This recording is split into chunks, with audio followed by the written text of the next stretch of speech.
Bonjour et bienvenue sur le podcast Jurinova, le Legal Counsel Training de la carrière juridique des juristes talentueuses et talentueux qui veulent impacter le monde de l'entreprise positivement grâce au juridique, c'est-à-dire faire bouger les lignes. Je suis Cynthia Anison-Lorbert, fondatrice du cabinet Jurinova, consultante en transition professionnelle et career coach certifiée, spécialiste en stratégie de carrière pour les professionnels du droit. Chaque semaine, je vous délivre des tips et des conseils carrière précis et applicables immédiatement pour valoriser votre carrière et vos compétences, pour booster votre visibilité et pour surtout construire une carrière valorisante qui a du sens et un équilibre de vie sain grâce aux opportunités en entreprise. C'est parti! Bonjour et bienvenue dans ce nouvel épisode de Jurinova Podcast consacré au syndrome de la bonne élève. J'aimerais vous partager ici les effets, les erreurs et les stratégies de ce syndrome de la bonne élève. En effet, lors des accompagnements, bilan de compétences orientation, mobilité, prise de poste ou développement professionnel que je réalise auprès de vous, juristes ou managers juridiques, que ce soit les responsables juridiques ou les directrices-directeurs juridiques, le syndrome de la bonne élève fait régulièrement son apparition lorsque vous doutez de vous face à une nouvelle situation et que vous avez besoin de l'approbation de votre manager, de la validation d'un ou d'une collègue ou d'un autre collaborateur. Pour commencer, je vais vous poser quelques questions. Les effets du syndrome de la bonne élève. Alors, ce peut être également le bon élève. Dans les situations classiques, on parle toujours de bon élève. Mais j'accompagne également des hommes sur ce point. Okay, donc, voici quelques questions. Avez-vous déjà vécu une des situations suivantes? Quand vous travaillez sur un projet, est-ce que vous passez beaucoup de temps à relire et corriger les erreurs de typo et à trouver les mots justes jusqu'à ce que ce soit parfait? Quand vous vous trompez, est-ce que vous pensez que vous êtes nul? Quand vous devez faire quelque chose que vous ne savez pas faire, est-ce que vous lisez tout ce que vous trouvez sur le sujet pour l'étudier? Est-ce que vous vous achetez un cours en ligne ou un bouquin? Ou est-ce que vous passez beaucoup de temps à explorer la question? Est-ce que lorsque vous pensez à une promotion, vous vous dites « si je bosse bien, de toute façon, on viendra me chercher, il ne faut surtout pas demander ». Est-ce que dans le cadre d'une négociation salariale ou d'une revalorisation, vous vous dites « ils vont me donner ce que je mérite » ou la rémunération va correspondre à l'estimation qu'ils font de ma valeur? Avez-vous le syndrome de la bonne élève selon vous? Est-ce que vous avez toujours à cœur de bien faire? Êtes-vous du genre à vouloir faire les choses parfaitement? Êtes-vous dans l'attente de la reconnaissance de personnes que vous pensez supérieures à vous, plus hautes dans la hiérarchie, plus âgées que vous, plus expérimentées, plus diplômées? Stressez-vous quand vous avez fait une présentation ou rendu un projet que vous jugez moyen? Êtes-vous au fond du seau quand vous commettez une erreur? Cela, ce sont des effets du syndrome de la bonne élève. La chose que j'ai envie de vous dire à propos de cela, c'est que c'est parfaitement normal. Et nous allons en découvrir pourquoi, et nous allons découvrir pourquoi cela est normal dans cet épisode, ensemble. Définition du syndrome de la bonne élève. Le syndrome de la bonne élève, pour bien mettre les choses en perspective, ce n'est pas à proprement parler un syndrome au sens médical du terme. C'est simplement un système de pensée, un ensemble de pensées et de croyances que l'on a depuis longtemps et qui sont donc bien établies et qui nous conduisent à penser qu'il y a une sorte d'inadéquation entre ce que l'on comprend des attentes envers nous, des étapes à suivre, des règles à respecter et le niveau d'exigence de nous-mêmes que nous nous infligeons à nous-mêmes, d'une part, et d'autre part, avec les comportements attendus en entreprise, la prise de responsabilité qui est liée à ces comportements attendus et la confiance que l'on doit dégager qui est attendue dans le poste. Vous avez le syndrome de la bonne élève française. J'ajoute française entre parenthèses, bien entendu, puisque je pense qu'il y a un aspect culturel très fort à vivre ce syndrome, car il renvoie à l'école et à la façon dont nous sommes instruites, aux méthodes d'enseignement, de notation, à l'apprentissage par cœur qui est pratiqué en France. C'est différent dans d'autres cultures. Je pense notamment aux États-Unis, où l'on apprend davantage par essai-erreur et la pensée critique également est fortement développée, pour en retirer un enseignement, justement, pour ne pas reproduire la même erreur. Vous ressentez le besoin de vouloir bien faire les choses, dans les règles, selon les étapes de la procédure définie, dans les délais impartis, dans 99% des cas chez les clientes et clients que j'accompagne, car ce n'est pas que féminin, je le répète ici, c'est aussi masculin pour les bons élèves. Vous avez ce besoin de vouloir bien faire les choses et ce besoin d'avoir la validation d'un regard extérieur, de la part de quelqu'un d'extérieur à votre dossier, à votre mission. C'est un peu comme lorsque vous faites appel à un coach ou lorsque vous faites appel à un formateur et que vous voulez que quelqu'un repasse derrière vous pour vous signifier que c'est juste et vous valide votre travail. Vous souhaitez que cette personne vous relise, regarde votre travail, dise oui, c'est bien, tu as 20 sur 20, ou alors non, c'est mal fait, tu as 0 sur 20. Je force volontairement le trait ici dans cet exemple. Vous vous rendez bien compte, quand je le présente comme cela, que ce n'est pas forcément une très bonne chose. Et pourtant, c'est un comportement répandu une fois en entreprise chez les juristes. Et donc, la bonne élève est en panique dès qu'elle est confrontée à quelque chose qu'elle ne connaît pas ou qu'elle ne sait pas faire, à quelque chose de nouveau. Elle est en panique dès lors qu'elle sort de sa zone de confort, la zone des process connus, des process existants dans lesquels elle assure car elle maîtrise les compétences nécessaires, les étapes une à une et les règles et process à respecter. Et cela nuit au développement du leadership de cette bonne élève, de votre leadership. Cela nuit à votre capacité à guider les personnes et les projets autour de vous, à inspirer les autres et à insuffler de la confiance. Troisième point, erreur commise. Cette volonté fixe de vouloir tout faire, tout comme il faut, parfaitement, et de suivre religieusement les étapes qu'on nous donne. Et je sais que cette description va parler à beaucoup d'entre vous. Vous allez vous reconnaître dans bon nombre de situations vécues, et je les ai vécues plusieurs fois au cours de ma carrière. Et je ressentais un inconfort, un décalage, et je ne me sentais pas à ma place, mais je ne comprenais pas encore pourquoi. Et ça peut encore m'arriver dès lors que je dois faire face à un nouveau sujet, à un nouveau contexte, à un nouveau domaine.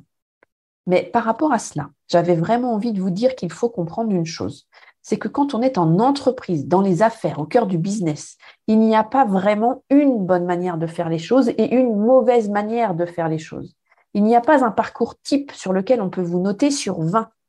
Vous n'êtes jamais noté sur 20 et vous n'êtes pas sûr de réussir quand bien même vous faites tout ce qu'on vous dit, si vous obéissez à toutes les instructions et injonctions reçues, si vous en recevez d'ailleurs. Et à l'inverse, ce n'est pas parce que vous loupez la moindre étape que là, ce sera la catastrophe et que vous perdrez des points, voire que vous aurez en dessous de 10.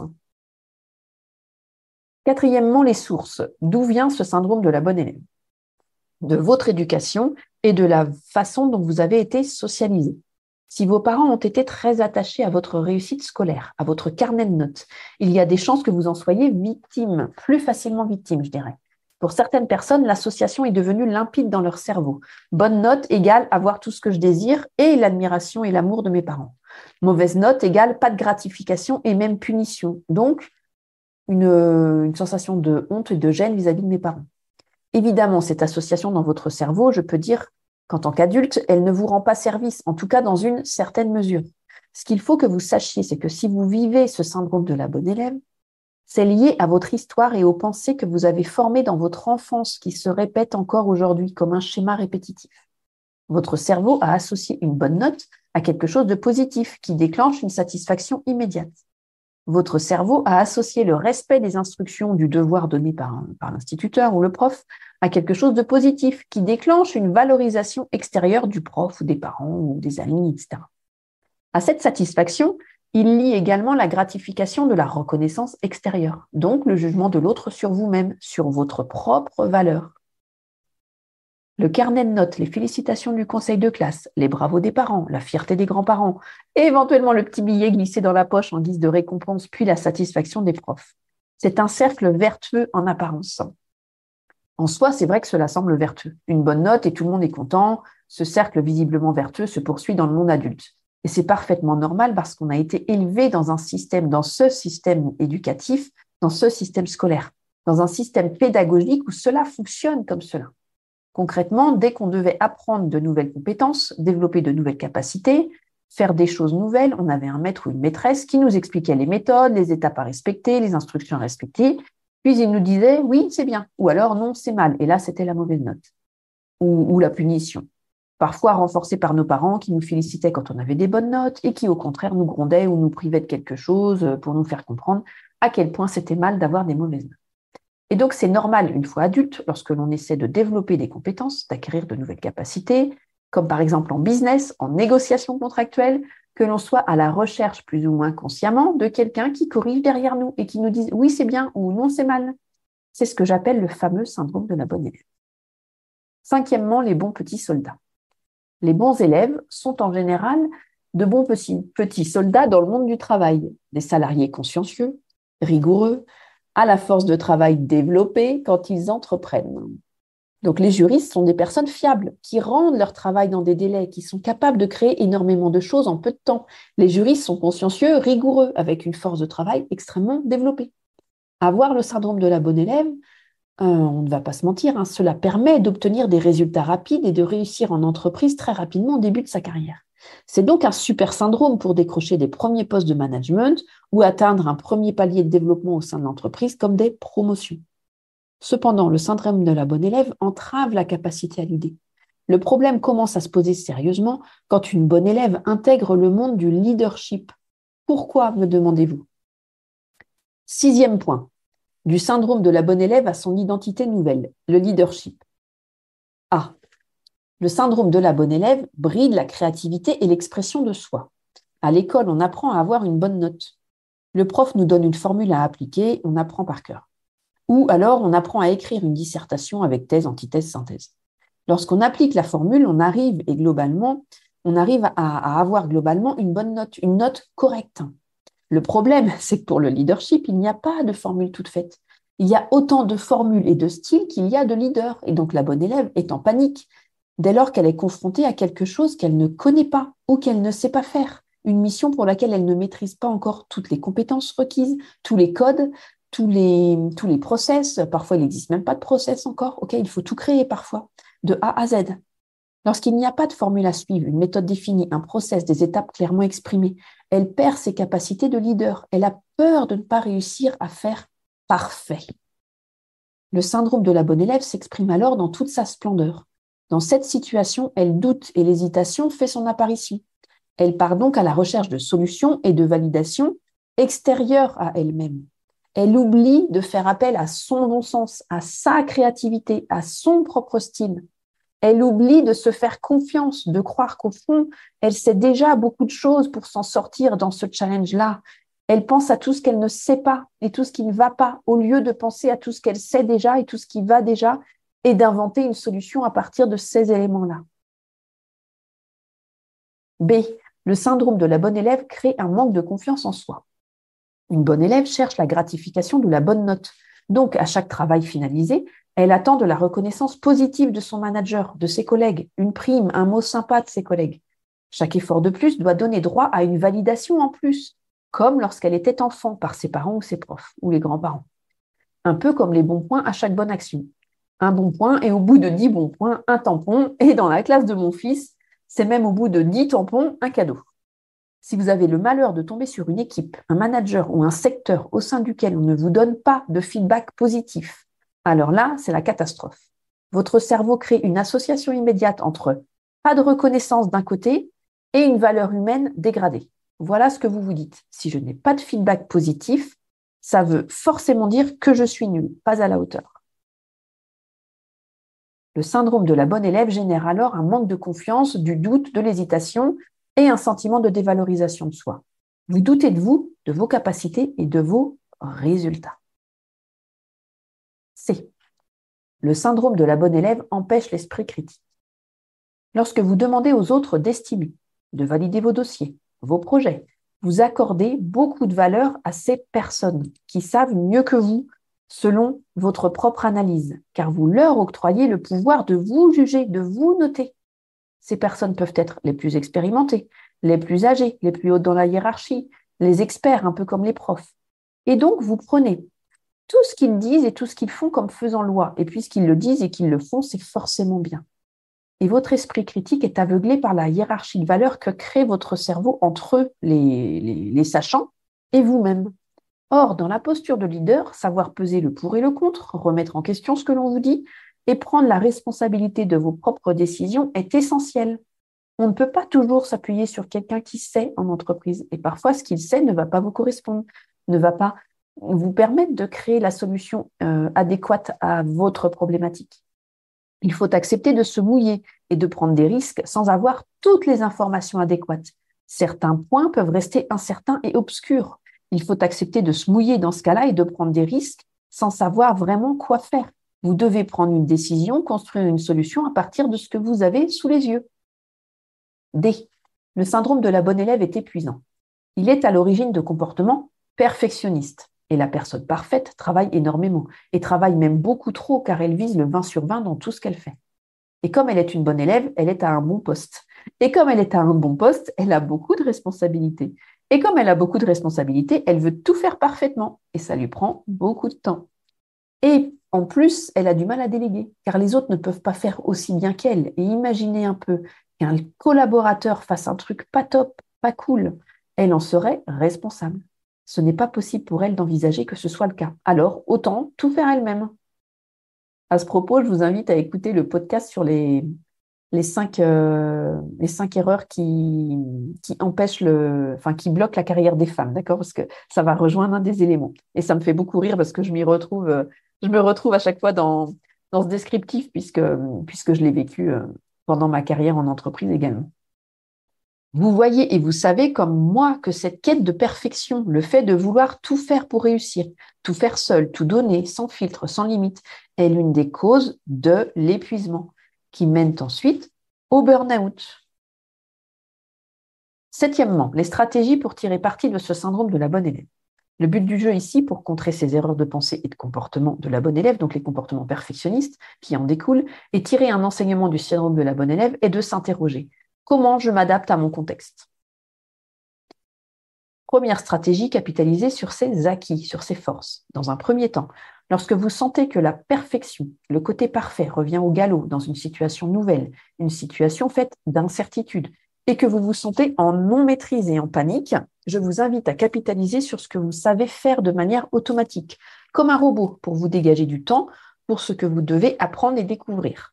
Concrètement, vous devez réorganiser votre agenda pour passer moins de temps sur ce que vous maîtrisez déjà et libérer votre agenda pour y inclure des phases d'apprentissage et de réflexion.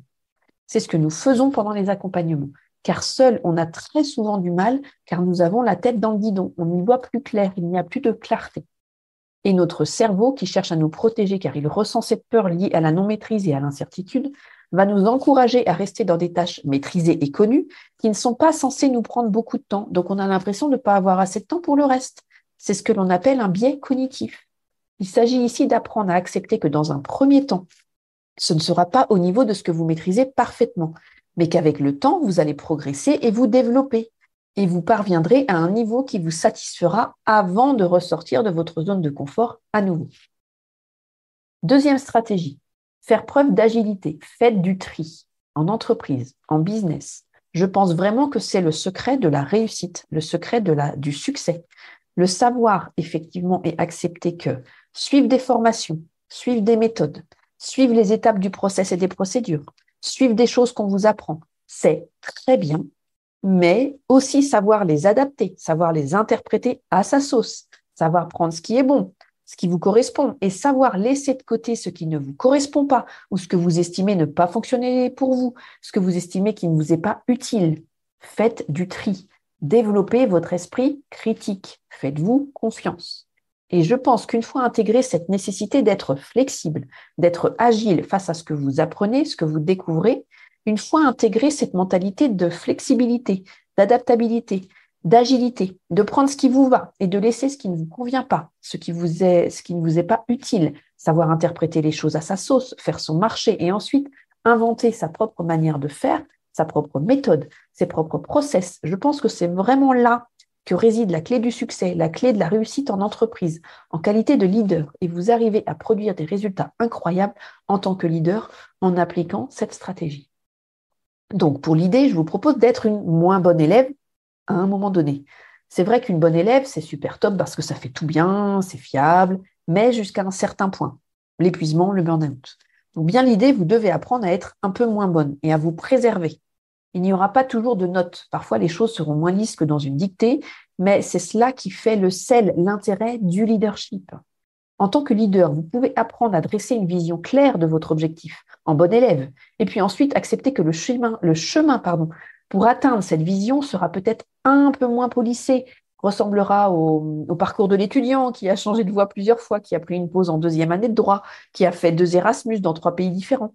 En fait, tous vos acquis de bon élève peuvent vous servir pour tout ce qui demande moins de temps de cerveau, mais un travail robotique automatique ainsi qu'une rigueur d'esprit. Et pour tout ce qui est à construire, à découvrir, à créer, à apprendre, laissez-vous la possibilité d'être une élève moyenne, qui teste, qui ose, qui s'aventure, qui apprend, qui se développe, pour essayer de faire au mieux avec ce que vous avez. C'est comme cela que vous développez votre leadership et non dans la perfection imaginaire de ce qu'est une leader. Je vous garantis qu'avoir des mauvaises notes remet les idées en place. Cela challenge, cela encourage la créativité et l'audace et il en ressort toujours des solutions super structurées. Alors, que diriez-vous de lâcher du lest et de tenter le juste bien sans la perfection? Nous venons de voir le syndrome de la bonne élève. Premièrement, ses effets, ensuite la définition, puis les erreurs. Quatrièmement, les sources. Cinquièmement, les bons petits soldats. Sixièmement, du syndrome de la bonne élève à son identité nouvelle, le leadership, avec 4 sous-sections. Donc, première sous-section, le syndrome de la bonne élève bride la créativité et l'expression de soi. Deuxième sous-section, le syndrome de la bonne élève crée un manque de confiance en soi. Troisième sous-section, le syndrome de la bonne élève empêche l'esprit critique. Et quatrième sous-section, le syndrome de la bonne élève est épuisant. Donc, ça veut dire qu'une fois que vous avez vaincu votre syndrome, vous allez développer votre créativité et votre expression de vous-même, vous allez muscler votre confiance en vous, vous allez développer votre esprit critique, donc votre agilité, et vous allez être en plein dynamisme, vous allez renouveler votre dynamisme et votre énergie. Okay ? Et septième point, nous avons vu les stratégies pour tirer parti de ce syndrome de la bonne élève, puisqu'il est possible d'en tirer parti. Donc, première stratégie, vous capitalisez sur vos acquis, vos forces, okay, comme un robot. Et deuxième stratégie, vous faites preuve d'agilité. Vous faites du tri dans ce dont vous avez besoin d'apprendre et ce que vous apprenez. Okay ? Quelle stratégie utilisez-vous déjà? Est-ce que vous capitalisez déjà sur vos acquis, vos forces quand vous découvrez une nouvelle situation? Okay ? Et est-ce que vous savez faire preuve d'agilité? Okay ? Quand vous apprenez quelque chose, faire du tri dans ce que vous apprenez, le mettre à votre sauce, l'adapter, etc., etc. Laquelle de ces stratégies pouvez-vous améliorer, intensifier? À partir de quand? Quelle sera votre première action? Et quelle stratégie allez-vous tester pendant le prochain mois? Okay ? Êtes-vous de la team bon élève ou leader? Et dans quel contexte? Essayez de définir vos contextes ou les situations dans lesquelles vous vous retrouvez en qualité de bon élève et dans lesquelles vous vous retrouvez en qualité de leader. Je vous invite à compléter l'écoute de cet épisode par les épisodes suivants du podcast Jury Nova. Alors, le podcast 20 qui traite de comment gérer le syndrome de l'imposteur, le podcast 22, les 5 freins qui sabotent la carrière des femmes, et le podcast 29, leadership et assertivité. Ce travail de développement de votre leadership et donc le travail sur le syndrome de la bonne élève, bien entendu, peut être réalisé ensemble dans l'accompagnement développement professionnel d'une durée de 4 mois. Je vous enseigne dans les modules 6, 7 et 8 pendant 1 mois comment développer votre leadership, votre assertivité afin que votre détermination à convaincre et influencer vous soutienne pour obtenir l'adhésion de vos interlocuteurs avec diplomatie, tact, par la pratique d'une communication respectueuse, de l'écoute et de l'empathie. L'objectif est de diminuer votre stress, votre frustration pour gagner en assurance et en crédibilité. Vous adoptez une posture qui vous permet d'augmenter votre aisance relationnelle et de vous détacher du regard et du jugement de l'autre. Vous conservez un climat de confiance autour de vous comme le leader qui est en vous. Vous êtes reconnu et valorisé pour ces qualités humaines dans votre management. Voilà ce que nous pouvons aborder ensemble en toute confidentialité et dans le cadre d'une bulle de bienveillance pendant l'accompagnement de développement professionnel. Si vous êtes intéressé par l'un des accompagnements individuels, donc soit le bilan de compétences, orientation finançable par votre CPF, soit l'accompagnement mobilité finançable par votre CPF, soit l'accompagnement prise de poste, soit l'accompagnement développement professionnel. Il reste 2 places en mai et j'ai ouvert 2 places complémentaires aux 2 déjà ouvertes en juin pour préparer votre rentrée. Seulement une place sera ouverte en juillet et une place en août. En mai, nous commençons le mardi 5 mai. Il reste 2 places disponibles pour l'instant. En juin, nous commençons le lundi 5 juin et il y a 4 places disponibles. En juillet, nous commençons le lundi 17 juillet. Il reste une place disponible. Et en août, nous commençons le lundi 7 août et il reste une place disponible. Le process est simple. Donc, vous pouvez prendre rendez-vous directement sur mon site jurinova.fr, Jurinova, ou directement dans mon agenda sur le site pour l'entretien exploratoire qui est gratuit et confidentiel.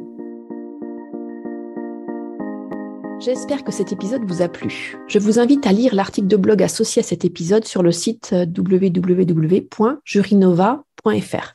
Jurinova, c'est Jurinova. Je vous offre également un cadeau de bienvenue, la roadmap dédiée à la réussite de votre négociation salariale. Vous y trouverez les 6 étapes à respecter et les 4 erreurs à ne surtout pas faire. Pour obtenir votre roadmap gratuite dédiée à votre négociation salariale, c'est très simple.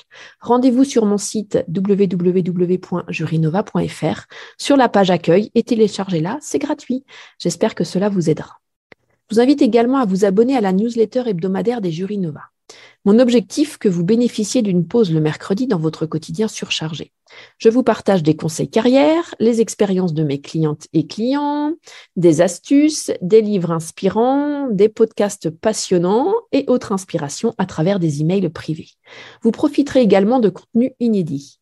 Pour vous abonner, c'est toujours très simple. Rendez-vous sur mon site jurinova.fr ou sur la page d'accueil. Je suis votre hôte, Cynthia Anison-Lorbert. Cela fait plus de 15 ans que j'exerce le droit. Fondatrice du cabinet Jurinova, dédié à la stratégie de carrière des juristes, je suis comme vous une ancienne responsable juridique en fusion et acquisition. J'ai exercé pendant 15 années dans un groupe financier international. Et je suis encore responsable juridique au sein du cabinet de consulting et coaching Jurinova que j'ai fondé, qui est aussi un organisme de formation certifié Calliope et éligible au CPF, pour votre plus grand bonheur. C'est-à-dire vous permettre de bénéficier de mes accompagnements via le financement de votre CPF. Que ce soit le bilan de compétences, l'accompagnement à la mobilité, l'accompagnement à la prise de poste, le développement professionnel sur la gestion de votre temps, la gestion de vos émotions, votre assertivité et votre leadership, ou la gestion de situations complexes, voire conflictuelles. Je suis également coach professionnel certifié, spécialisé dans les transitions professionnelles des juristes. Et j'interviens également très régulièrement à la FJE pour animer des ateliers carrière à destination des juristes. Autant vous dire que le sujet de la carrière des juristes est une passion pour moi. J'ai donc décidé d'en faire mon métier tout en continuant à l'exercer à travers ma société et mon organisme de formation soumis au Code du travail. Voilà, c'est la fin de ce nouvel épisode de Jurinova. Un grand merci à vous d'avoir écouté l'épisode jusqu'ici. J'espère que le format vous a plu. Si oui, dites-le moi avec 5 étoiles, même un petit commentaire sur Apple Podcast. Cela ne vous prendra que quelques instants, 1000 merci. C'est vraiment précieux pour moi, cela m'aide à faire connaître le podcast Jurinova. Si les commentaires ce n'est pas votre truc, ce n'est pas grave, il y a d'autres moyens de m'aider. Vous pouvez tout simplement en parler autour de vous avec 2 ou 3 amis ou 2 ou 3 collègues et puis diffusez-leur le podcast. Moi, ça m'aide énormément et qui sait, cela les aidera aussi peut-être. Quoi qu'il en soit, un grand merci pour votre temps. N'hésitez pas à m'indiquer aussi les sujets qui vous intéressent si vous avez envie que j'aborde certaines thématiques au micro du podcast. Écrivez-moi sur LinkedIn, Cynthia Anison-Lorbert ou Instagram, Jurinova, en messagerie privée. Nous nous retrouvons la semaine prochaine pour le podcast 49 avec le format interview sur le sujet suivant, de juriste à directrice juridique. Et j'accueillerai avec beaucoup de plaisir Marie Brunello, directrice juridique du groupe Xeliance depuis 2009. À vendredi prochain. Belle journée à vous, chères juristes talentueuses ou talentueux. Prenez soin de vous. Bye bye.